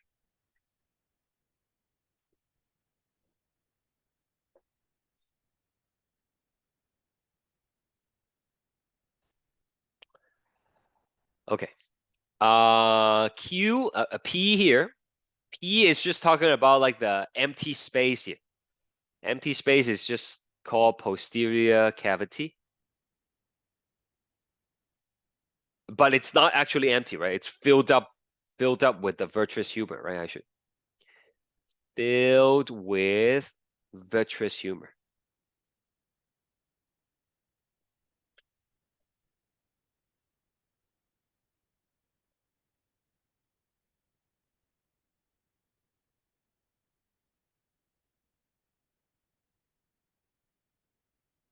So if I go down here, you see the eyeball. If you take away all the liquid, again, you have the posterior cavity. And of course, you have the anterior cavity, which is filled with aqueous humor. Okay.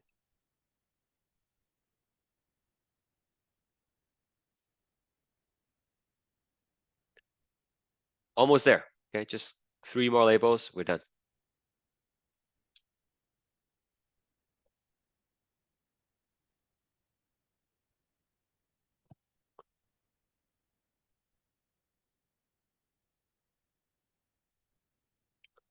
All right, we don't have to know this one.